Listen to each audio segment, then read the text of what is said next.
Hello everyone, welcome back to my channel mastering education today. आज हम बात करने वाले हैं BEG 101 के सबसे इम्पॉर्टेंट और एग्जाम में रिपीट होने वाले टॉपिक्स के बारे में। जैसा कि आपको पता है कि आप लोगों का एग्जाम कल है, तो आप इस वीडियो को देखकर रिवाइज कर सकते हो और इसमें मैं आपको एक तरह का सारा रिवीजन भी दूंगी। और जो भी इम्पोर्टेंट टॉपिक्स हैं जो पेपर में बार बार आते हैं वो मैंने यहाँ पे निकाल के इनकी PPT बनाई है, ताकि हम लोग एक तरह रिवीजन भी कर सके और आप लोग ये टॉपिक तो अच्छे से करके जा सको। ये जितनी भी पूरी लिस्ट है ये 10 साल के पेपर पे बेस्ड है, तो जितने भी पेपर हुए थे उनमें से मैंने देखा कौन से टॉपिक्स रिपीट हो रहे थे, उस पर ये लिस्ट बेस्ड है। जैसा कि आप सबको पता है कि ये वाला जो पेपर है इसमें काफ़ी चीज़ें ग्रामेटिकली आती है, तो हम उन चीज़ों को रेफर करके ही पढ़ेंगे। और पेपर इतना डिफिकल्ट नहीं है, ये मैंने देखा था। तो रिवाइज करते हैं ताकि आप लोग और बेटर स्कोर कर पाओ अपने एग्जाम के लिए। स्टार्ट करते हैं वीडियो। सबसे पहले हम बात करने वाले हैं, सबसे पहला और सबसे ज्यादा इम्पोर्टेंट क्वेश्चन टाइप जो आता है वो आता है आपका फर्स्ट क्वेश्चन, जो होता है एक्सट्रैक्ट या रेफरेंस टू कॉन्टेक्स्ट, RTC भी जिसे हम कहते हैं। अगर आपको BEG 101 में मार्क्स सिक्योर करने हैं तो ये सेक्शन मिस नहीं करना। ये कंपलसरी ही क्वेश्चन होता है आधे टाइम, तो आपको ये वाला क्वेश्चन तो करना ही है, बिकॉज इसमें 5 to 10 मार्क्स आपके इजीली आ जाते हैं एक ही पैसेज को रेफर कर। अब मैं आपको बताती हूँ, देखो आपको करना क्या होता है क्वेश्चन में, ठीक है। 5 से 10 मार्क्स का तो ये आता ही आता है, तो आप 5 से 10 मार्क्स अफोर्ड नहीं कर सकते लूज करना। इसलिए हम देखेंगे कि कैसे कैसे क्वेश्चंस आते हैं और आपको उन क्वेश्चंस में करना क्या होता है। पहले हम बात कर लेते हैं एक्सट्रैक्ट मीनिंग की, ठीक है। अगर मैं आपको सिंपल वर्ड्स में बताऊं तो पैसेज क्या कह रहा है, उसका लिटरल मीनिंग क्या है या फिर डीपर मीनिंग क्या है, आपको वो बताना होता है। अगर हम यहाँ पे क्वेश्चन पेपर भी देखें तो मैंने क्वेश्चन पेपर में देखा था कि देखो ऐसे आता है रीड द एक्सट्रैक्ट, और इस पे बेस्ड क्वेश्चन आते हैं, ठीक है। यही आएगा आपको तब भी। तो इसमें एक्सट्रैक्ट मीनिंग अगर वो पूछते हैं तो आपको ये बताना होगा कि पैसेज से आपको क्या समझ आ रहा है, जो कि आप इजीली पैसेज पढ़ के बता सकते हो। इतना डिफिकल्ट नहीं होता पैसेज, कोई बहुत हाई लेवल वाले नहीं आएंगे। आप लोग बैचलर्स कर रहे हो तो आपको उसी लेवल वाले पैसेज आएंगे और वो इतने डिफिकल्ट नहीं होंगे। तो अगर आप ढंग से पैसेज को पढ़ो तो आप ये कर सकते हो क्वेश्चन।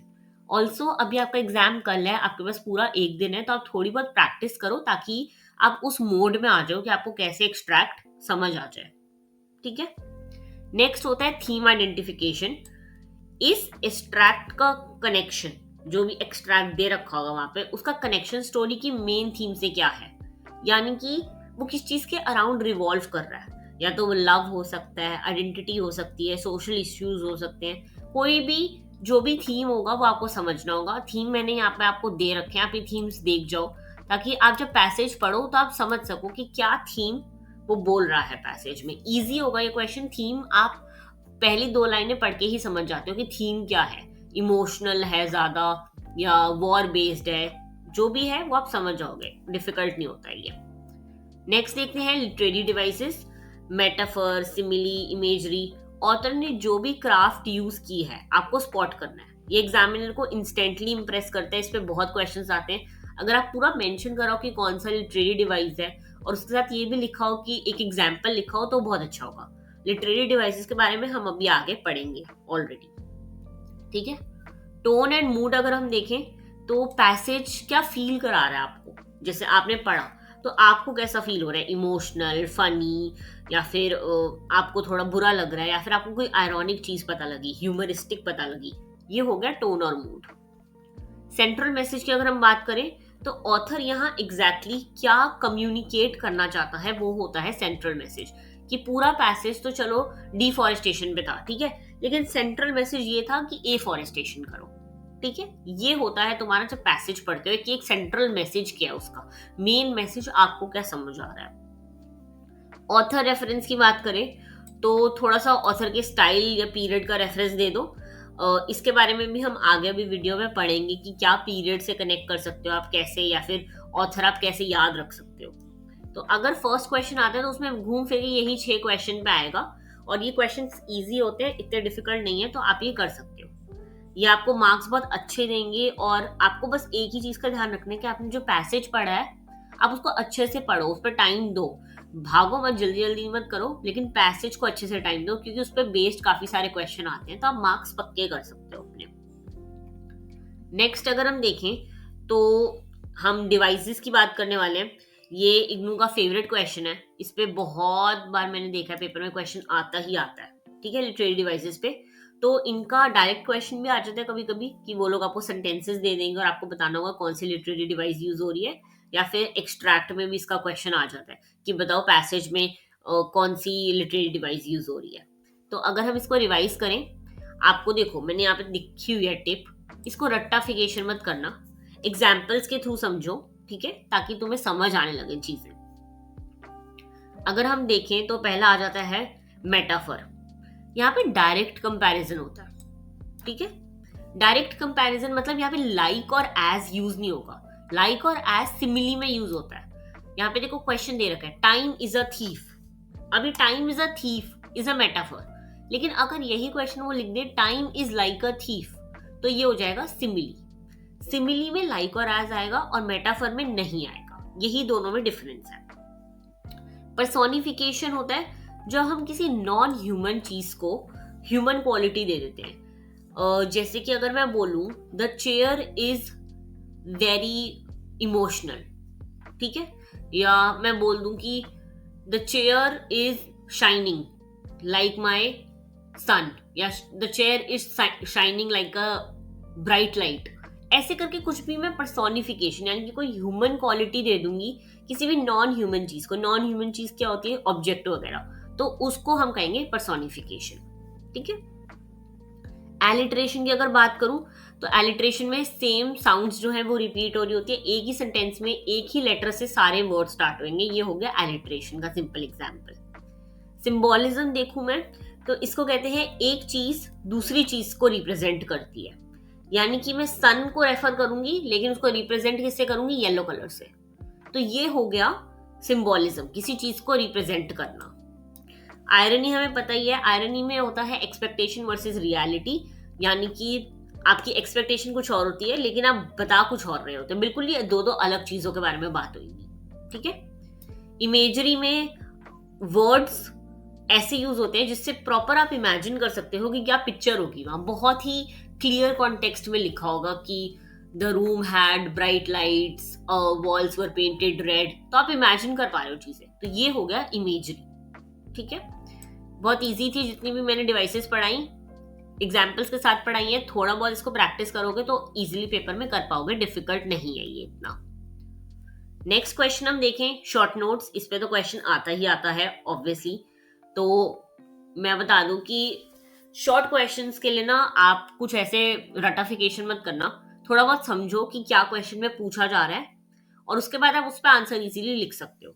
शॉर्ट नोट्स जो है वो बेसिकली यही 6-7 जितने भी टॉपिक्स हैं इनके आसपास आएंगे, तो मैं आपको शॉर्ट में बता देती हूँ। यहाँ पे थीम क्या होता है, थीम होता है स्टोरी का मेन मैसेज, जो हमने अभी पढ़ाई ऊपर भी पढ़ा था एक्सट्रैक्ट में, कि किस चीज के अराउंड जो भी आपका पैसेज है वो रिवॉल्व कर रहा है।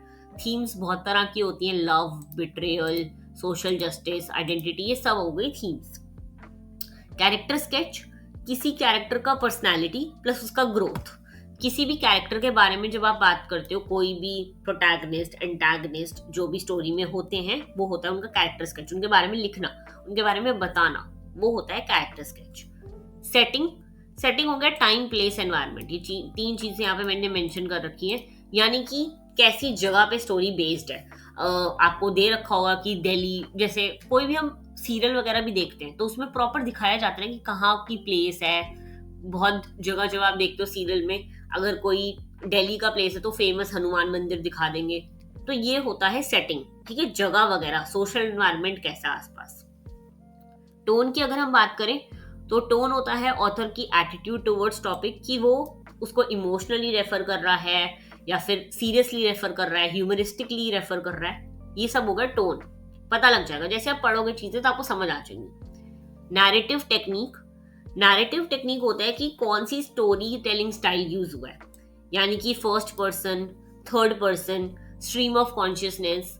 फर्स्ट पर्सन होगा जब मैं स्टोरी बता रही हूँ, थर्ड पर्सन होगा कि मेरी कोई स्टोरी कोई और इंसान बता रहा है, और स्ट्रीम ऑफ कॉन्शियसनेस होगा जब मैं बिना सोचे समझे बोल रही हूँ।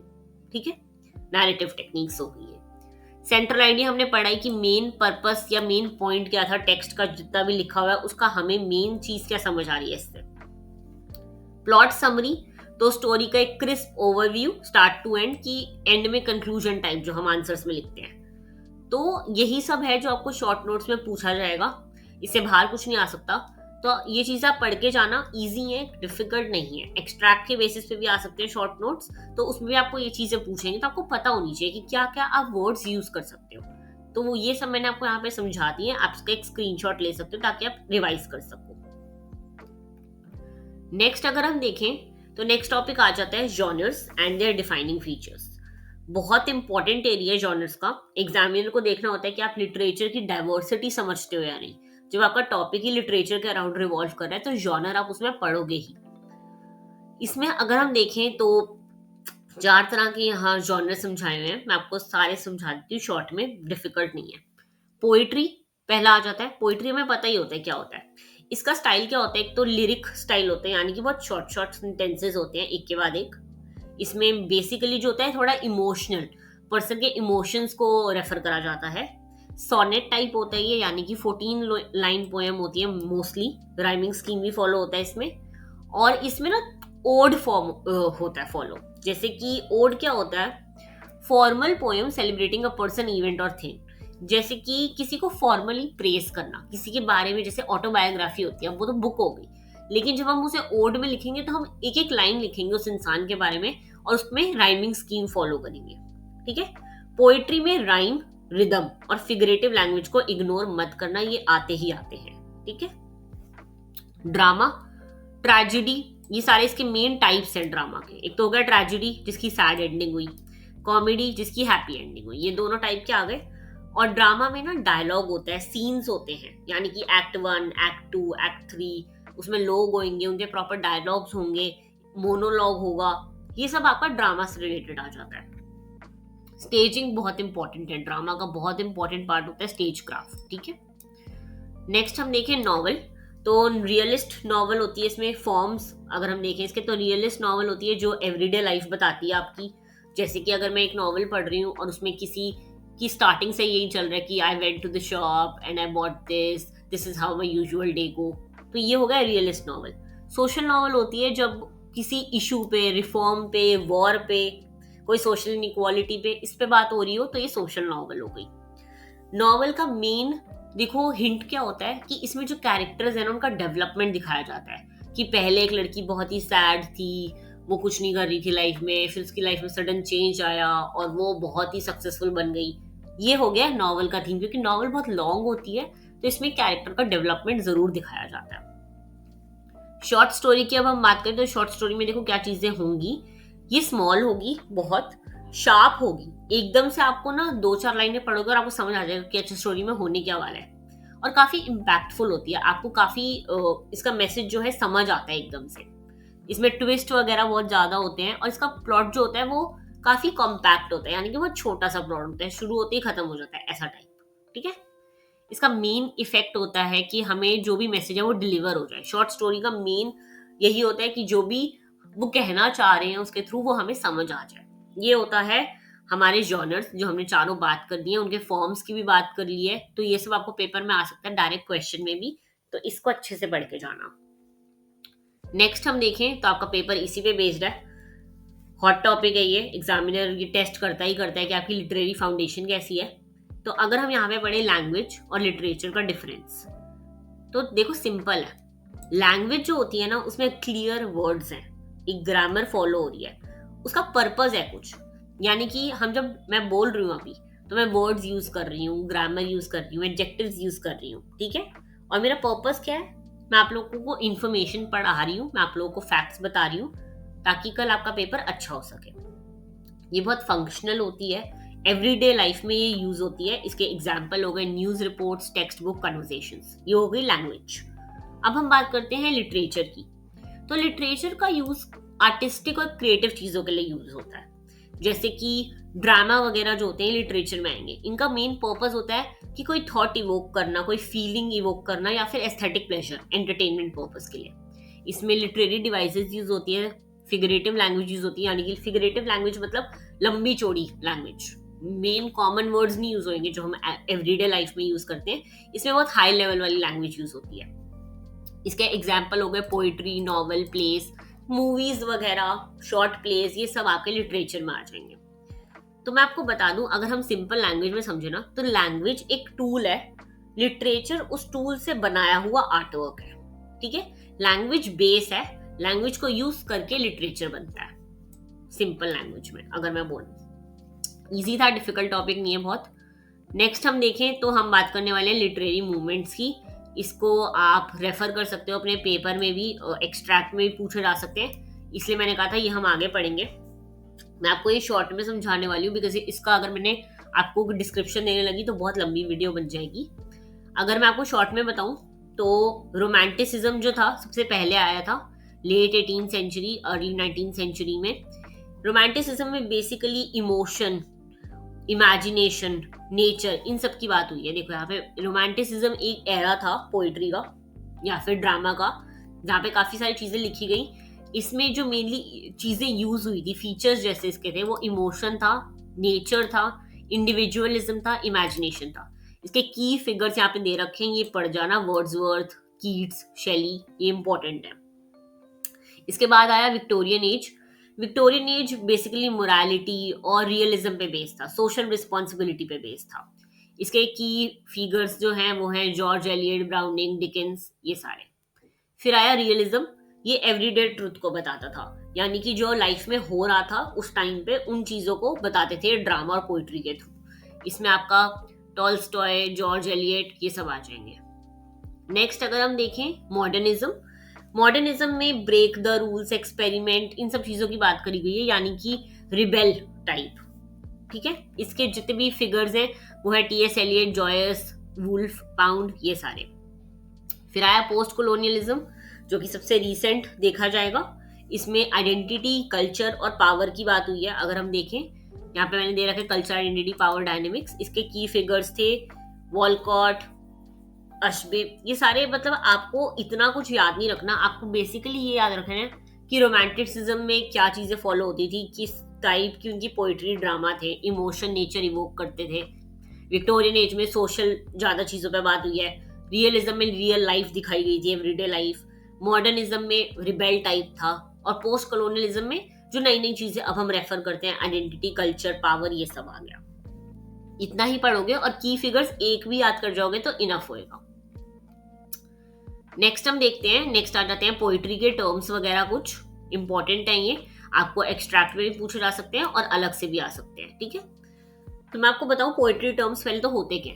पोइट्री के ना कुछ टेक्निकल टर्म्स हैं जो आपको पता होने चाहिए, जिससे पोइट्री जिसपे बेस्ड होती है, जिससे पोइट्री लिखी जाती है पूरी। तो अगर हम वो देखें तो राइमिंग स्कीम फॉलो होती है। राइमिंग स्कीम पे इतना क्वेश्चन नहीं आता, जैसे कि आप लेटर्स को आइडेंटिफाई कर सकते हो कि लेटर्स ना रिपीट हो रहे होंगे। जैसे फर्स्ट जो सेंटेंस स्टार्ट हो रहा होगा वो एक लेटर से होगा, सेकंड एक लेटर से, थर्ड वाला फिर फर्स्ट वाले पे बेस्ड होगा। तो ये हो गया ए बी। ठीक है, और जो ए बी होगा वो फर्स्ट लेटर फर्स्ट सेंटेंस का भी सेम होगा, सेकंड का भी सेम होगा, फिर थर्ड फोर्थ का सेम होगा, फिर सिक्स्थ का सेम होगा। ऐसे हो गया राइमिंग स्कीम। स्टैंजा की बात करें तो स्टैंजा होता है पैराग्राफ ऑफ पोइट्री। इसमें कॉमन फॉर्म्स आ जाते हैं कपलेट, टर्सेट, क्वार्टरेन, यानी कि एक पैराग्राफ में कितनी लाइन्स हैं, 2 लाइनें हैं, 3 लाइनें हैं, 4 हैं, ये हो गया स्टैंजा। मीटर की अगर हम बात करें तो एक रिदम पैटर्न होता है, बीट क्रिएट कर रहा होता है। जब हम पढ़ते हैं पोएम तो हमें समझ आ जाता है अच्छा ये 2 लाइनों की एंडिंग वाली जो साउंड है वो सेम है, तो ये हो गया मीटर। फिर आ जाता है एंजैम्पमेंट। ये होता है लाइन ब्रेक के बाद सेंटेंस का कंटिन्यू होना, यानी कि एक सेंटेंस जैसे ही खत्म हो रहा है तो क्या उसके बाद जो दूसरी लाइन है उसमें कोई पॉज वगैरह है या फिर डायरेक्ट स्टार्ट हो जाती है। ठीक है, ये हो गया एंजैम्पमेंट। फिर आ गया सेसरा। तो इसमें क्या होता है, इसमें लाइन के अंदर का पॉज बताते हैं। जैसे हम एक सेंटेंस पढ़ रहे हैं तो उसमें कॉमा आ गया तो हम रुक जाते हैं, तो वो हो गया। देखो जो यही बता रखे हैं यहाँ पे, पंचुएशन क्रिएट करके, एम्फसिस क्रिएट करके, रिदम चेंज करके। फिर आ गया एम्बिक पेंटामीटर। इसमें क्या होता है कि 5 बीट्स यूजुअली यूज होती हैं। जैसे कि शेक्सपियर का फेवरेट था, इसमें बहुत अलग अलग तरह के वर्ड्स यूज होते हैं जो हम कॉमनली इंग्लिश में नहीं सुनते। जैसे यहाँ पे दे रखे हैं दी, दाओ, ये सब शेक्सपियर ने यूज करते हैं हैमलेट में, तो इसमें वो सब रेफर होएगा। इतने क्वेश्चन इस पे बेस नहीं आएंगे, अगर आएंगे भी तो बेसिकली राइमिंग स्कीम पूछ लेगा, स्टैंजा पूछ लेगा, मीटर पूछ लेगा मे बी, पर ज्यादातर राइमिंग स्कीम और आपको स्टैंजा, ये दोनों चीजें पता होनी चाहिए। नेक्स्ट हम देख लेते हैं, अगर कॉम्प्रीहेंशन आता है, पूरा एक कॉम्प्रीहेंशन बेस्ड क्वेश्चन आ जाए तो उसमें आपको क्या करना है। कॉम्प्रीहेंशन में ना मैं आपको बताती हूँ, कॉम्प्रीहेंशन में आपको इंग्लिश नहीं आनी चाहिए, कॉम्प्रीहेंशन में आपको पढ़ना आना चाहिए कि आपको पढ़ के क्या समझ आ रहा है, बस आपको पढ़ने की आपकी जो रीडिंग स्किल है वो अच्छी होनी चाहिए, उसके बाद आप वो क्वेश्चन कर लोगे। इसमें आपको कोई भी स्ट्रैटेजी या फिर टेक्निक की जरूरत नहीं होती, सिर्फ पढ़ना आना चाहिए। जितनी आप पढ़ने की प्रैक्टिस करो आपका बेटर हो जाएगा। अगर मैं आपको कुछ इजी स्टेप्स बताऊं तो देखो आपको करना क्या है जब आप एक पैराग्राफ या फिर कॉम्प्रीहेंशन पढ़ते हो। सबसे पहली बात, आपको टाइम निकालना है उसके लिए एटलीस्ट 15 to 20 मिनट्स का। उसमें आपको पैसेज को एटलीस्ट 2 बार पढ़ना है, ठीक है। 2 बार पढ़ने के बाद आपको आइडेंटिफाई करना है कि अच्छा इसका मेन आइडिया क्या है, ये कहना क्या चाह रहा है पैसेज। उसके बाद आपको जो कीवर्ड्स दिख रहे हो ना, जिससे आपको लग रहा हो कि अच्छा इसका सेंट्रल थीम जो है इसके आसपास रिवॉल्व कर रहा है, वो अंडरलाइन कर लो पहले पेपर में। उसके बाद उसकी टोन आइडेंटिफाई करो कि ये एक सीरियस पैसेज है, ह्यूमरिस्टिक है, क्रिटिकल है, पर्सुएसिव है, कैसा पैसेज है। उसके बाद अगर हो सके तो 2 लाइनों में ना अपने लिख लो कि मेरे को सेंट्रल थीम ये लगा, मुझे टोन ये लगा और मेरे को ऐसा लग रहा है कि ये यहाँ पे बेस्ड है, ताकि जब तुम क्वेश्चन करने बैठो तो तुम सब कुछ कनेक्ट कर पाओ आपस में। जैसे तुम ये कर लोगे तो तुम इजीली अपना जो है जितने भी क्वेश्चंस होंगे वो सॉल्व कर पाओगे। यही है मेन तुम्हारे कॉम्प्रीहेंशन को टेस्ट करने का एक एग्जामिनर के पॉइंट ऑफ व्यू से। एग्जामिनर यही सब टेस्ट करता है जब एक कॉम्प्रीहेंशन देता है। अब अगर जैसे कि मुझे पता ही है कि तुम लोगों का कल है पेपर, तो अगर हम स्ट्रैटेजी एक इस्तेमाल करना चाहें पेपर के लिए तो वो क्या होगी। सबसे पहले तुम्हें क्या करना है, एक्सट्रैक्ट का क्वेश्चन तो करना ही करना है, ठीक है, उसको छोड़ के नहीं आना। एक्सट्रैक्ट के क्वेश्चन में टाइम दो, उसके ऊपर बेस 4-6 क्वेश्चन आते हैं, वो इंपॉर्टेंट है, उसे तुम बहुत अच्छा स्कोर कर पाओगे। तो सबसे पहले एक्सट्रैक्ट को अच्छे से करना। उसके बाद लिटरेरी टर्म्स मैंने तुम्हें इतने अच्छे से पढ़ाए हैं तो लिटरेरी टर्म्स को प्रॉपरली यूज करो। जहां भी तुम्हें दिख रहा हो पैसेज में तुम रेफर कर सकते हो, लिटरेरी टर्म्स को देखकर लिख कर आओ। उसके बाद आंसर्स का स्ट्रक्चर अच्छे से लिखो। अगर तुम्हें कोई भी क्वेश्चन पूछा जा रहा है, कोई डिस्क्रिप्टिव क्वेश्चन है, ठीक है, उसमें चलो पूछा जा रहा है कि क्या होता है, थीम्स कैसी होती हैं या फिर टोन कैसी होती है पैसेजेस की, एक्सट्रैक्ट की, तो इसका आंसर अच्छे से लिख कर आओ। एक इंट्रो लिखो, बॉडी लिखो, कंक्लूजन लिखो, एक अच्छा एटलीस्ट 1 से 2 पेजेस का आंसर लिख कर आओ, स्ट्रक्चर्ड आंसर्स। हेडिंग्स वगैरह को अंडरलाइन कर कर आना। 2 पेन मत यूज करना पेपर में, ब्लैक ब्लू ये सब मत करना। ब्लैक से सारा पेपर, मतलब ब्लू से सारा पेपर करो और ब्लैक से जो है अंडरलाइन कर दो हेडिंग्स वगैरह। टाइम वगैरह मैनेज अच्छे से करना। अगर लग रहा हो कि नहीं टाइम नहीं बच रहा तो प्लीज एक्सट्रैक्ट और पैसेज वाले क्वेश्चन पहले करके रख लेना, ताकि जिससे तुम मैक्सिमम स्कोर कर पाओ। बाकी जितने भी मैंने तुम्हें टॉपिक्स इन पूरी पीपीटी में पढ़ाए हैं, यही मोस्टली रिपीट होते रहते हैं पेपर में, तो तुम्हें घूम फिर के इन्हीं को पढ़ना है। तो अभी के लिए जब तुम्हारे पास इतना टाइम नहीं बचा है, कल तुम्हारा पेपर है, तो यही सारे टॉपिक्स को रिवाइज करो और थोड़ा बहुत प्रैक्टिस करो। इससे तुम एटलीस्ट 70 to 80% पेपर अच्छे से कर लोगे। बस इतना फॉलो कर लो, BEG 101 मैनेज हो जाएगा इजीली, अच्छे से। All the very best. कल तुम्हारा पेपर है, ये वीडियो एक तरह रिवीजन की तरह पहले देख लेना पेपर से, ताकि थोड़ा बहुत तुम्हें आइडिया रहे कि क्या चल रहा है पेपर में, ठीक है। एक्सट्रैक्ट जरूर करके आना, पैसेज जरूर करके आना, दोनों में अच्छा स्कोर कर लोगे easily. All the very best for your exam. अगर पॉसिबल हो सका तो मैं आज ही एक और वीडियो डाल दूंगी पेपर सॉल्व करने की, जिसमें हम पूरा एक पेपर सॉल्व कर लेंगे साथ में बैठकर। या तो मैं लाइव आ जाऊंगी या फिर मैं पेपर सॉल्व की वीडियो डाल दूंगी, जो इजी होएगा, जिससे तुम्हें पता लग जाएगा कि पेपर को करना कैसे है, ठीक है। मिलते हैं नेक्स्ट वीडियो में। All the very best for your exam, अच्छे से कर आना।